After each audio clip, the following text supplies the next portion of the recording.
आज हम पढ़ने जा रहे हैं सुनहरी धूप कक्षा 7 की चैप्टर 3। अगर नाक न होती कितना अच्छा होता। अगर नाक न होती, नाक की चिंता में आदमी का जीना मुहाल हो गया है। नाक रखने की खातिर लोग मुकदमेबाजी में बर्बाद हो जाते हैं।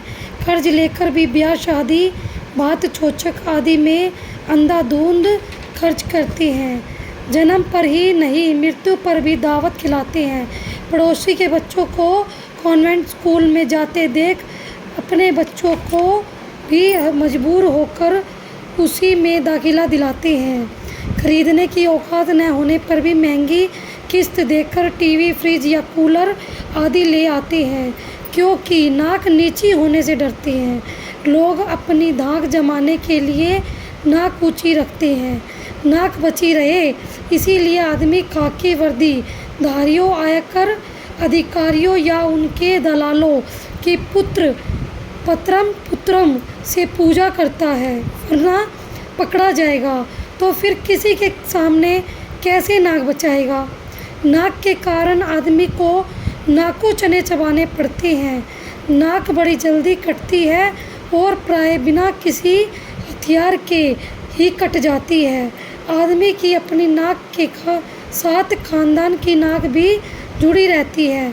कभी कोई ऐसी वैसी बात हो जाए, लड़का घर से रूठ कर भाग जाए, लड़की लव मैरिज कर ले या कोई झूठा मूठा इल्ज़ाम लग जाए तो अपनी ही नहीं पूरे खानदान की नाक कट जाती है। यह भी एक मनोवैज्ञानिक सत्य है कि जिनकी नाक कट जाती है, यानी जो खुद नकटे होते हैं, वे दूसरों को भी नकटा देखना चाहते हैं। मन न मान मैं तेरा मेहमान की तरह जुकाम आकर पसर जाता है और नाक में दम कर देता है। नाक तब बहुत बुरी लगती है जब वह किसी शुभ कार्य के वक्त अनायास छींक मार देती है। वास्तव में नाक और छींक दोनों सहेलियां हैं, पर ज़्यादातर लोग उन्हें अकेली ही देखना पसंद करते हैं। एक तरफ लोग छींक की वजह से चीखते हैं तो कुछ लोग नाक में फुरेरी डालकर या नसवार सूंघ कर जानबूझकर छींकते हैं। जब आदमी का बुरा वक्त आता है या उसे किसी से कोई काम करवाना होता है, तब वह सारी हेकड़ी भूल जाता है। एक बार क्या 1000 बार नाक रगड़ता है। जब कोई गलती हो जाती है तब भी आदमी को अपनी नाक रगड़नी पड़ती है। जिन लोगों में बदले या ईर्ष्या की भावना होती है, वे भी मौके की तलाश में रहते हैं कि कब कैसे किसी की नाक रगड़वा दें। जिंदगी में हंसना गाना ही नहीं, रोना भी पड़ता है। हंसने की बात छोड़िए, पर रोते समय आंखों में आंसू आते हैं तो नाक भी उनका साथ निभाती है। बहते आंसुओं का पोंछना कोई बुरी बात नहीं, लेकिन नाक पोंछने से तो रोने का सारा मज़ा ही किरकिरा हो जाता है। करुण रस में बरबस भी बत्स का रस आ टपकता है। नारी तो नाक पोंछने का काम साड़ी के पल्लू से चला सकती है, पर बेचारे उस पर पैंटधारी मर्द का क्या हाल होगा, जिसे जेब में रुमाल रखने का ख्याल ही न रहा हो। गुस्सा भी बहुत से लोगों की नाक पर रखा रहता है। उनसे जरा कुछ कहा नहीं कि बिना बात नाक फुला लेते हैं। नाक में जितनी कमियां या बुराइयां हैं, उससे ज़्यादा अच्छाइयां हैं। इसीलिए जिनकी नाक नहीं होती वे भी नाक लगाते हैं, भले ही इस बात पर कोई दूसरा नाक बहुत सिकोड़े तो सिकोड़ता रहे। नाक रहना बहुत ज़रूरी है दोस्तों, वैसे भी और चेहरे पर भी। नाक चाहे सारस जैसी लंबी हो या चिलगोजे जैसी छोटी, चोथ जैसी चपटी हो अथवा पकोड़े जैसी मोटी, लेकिन होनी ज़रूर चाहिए। जिसके नाक न हो उसकी कोई सूरत देखना भी पसंद न करेगा, बल्कि देख कर डरेगा। भला बिना छज्जे के मकान का फ्रंट शोभा देता है। नाक हो तो सुंदर हो, तो सोने में सुहागा हो। इसीलिए कवियों ने नख सिख वर्णन के अंतर्गत और फूट कर रूप में भी नाक का काफ़ी वर्णन किया है।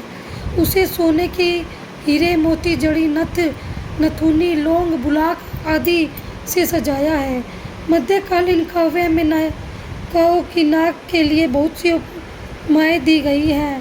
नाक को चंपे की कली, तिल के सुगंधित फूल से निर्मित और तलवार की धार से पढ़कर बताया गया है।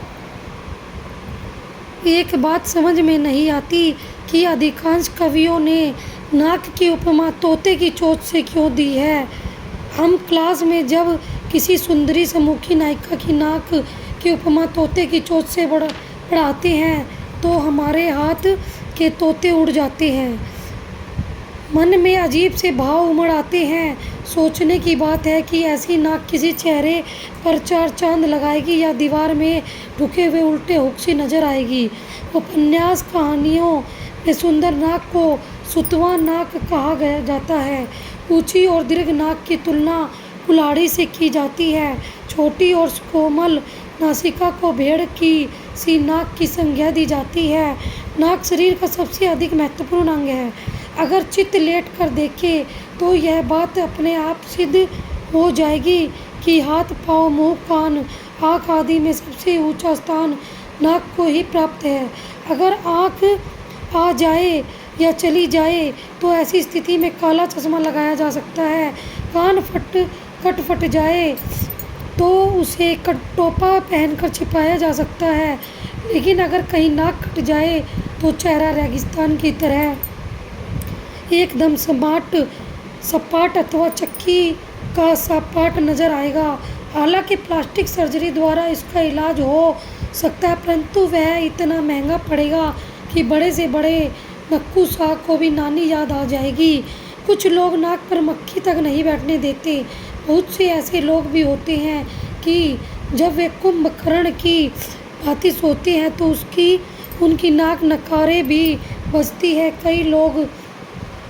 कई लोगों की नाक के नीचे कुछ भी होता रहे पर वे दीन दुनिया से बेखबर बने रहते हैं। ऐसे लोगों की भी कमी नहीं जो दूसरों को नाक नचाते हैं।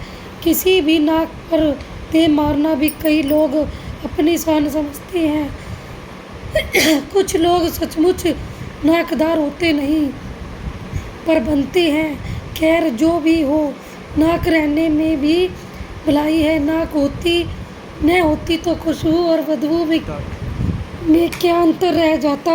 नाक के अभाव में चंदन कपूर इत्र आदि सब बेमानी हो जाते। असली हींग और देसी घी की पहचान कैसे होती। आंखें हमेशा से लड़ती आई है। लड़ना लड़ाना उनका स्वभाव है। किसी की आंखें किसी से लड़े या मिलकर चार हो जाए तो कोई हर्ज नहीं, मगर वे आपस में ही लड़ बैठे, यह कहाँ तक ठीक है। नाक की ही तो है जो बीच में पड़कर उन्हें लड़ने से रोकती है। अन्यथा आदमी उनके परस्पर लड़ने से आंखों से ही हाथ धो बैठता। वैसे भी अब लोगों की नज़रों में फ़र्क आता जा रहा है। कहीं नज़र उठ जा रही है, कहीं गिर रही है, कहीं गड़ रही है और इसी के साथ चश्मों की ज़रूरत भी पड़ रही है। चश्मा चाहे नज़र बढ़ाने का हो या नज़र चुराने का, चाहे धूप से बचाने का हो, चाहे किसी रूप को छिप कर निहारने का। अगर नाक न होती तो बताइए ये चश्मा कहाँ ठहरता। नाक ही तो चश्मे का अच्छा खासा स्टैंड है। नाक के कारण ही सीता का हरण और रावण का मरण हुआ। अगर शूर्पणखा की नाक न कटती तो रामायण की रचना कैसे होती। महाभारत का आधार भी द्रौपदी की नाक ही थी, तो अत्यंत खतरनाक सिद्ध हुई।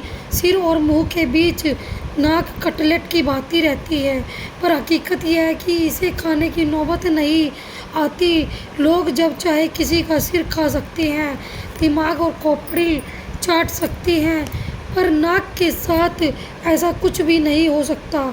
अच्छे चटोरों को भी यहाँ मुंह की खानी पड़ती है। नाक के और भी बहुत से फायदे हैं।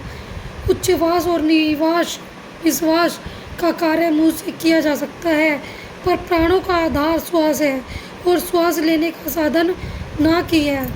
नाक की गड़बड़ी से आदमी नकियाने लगता है और नक्शा कहलाता है। नाक हीटर का काम भी करती है। बाहर की ठंडी हवा को गर्म करके अंदर पहुंचाती है और ठंड लगने से बचाती है। आजकल पर्यावरण प्रदूषण जोरों पर है। वातावरण से व्याप्त प्रदूषण को फेफड़ों तक जाने से नाक ही रोकती है। नाक में उगे बाल छन्ने और झाड़ू का काम करते हैं।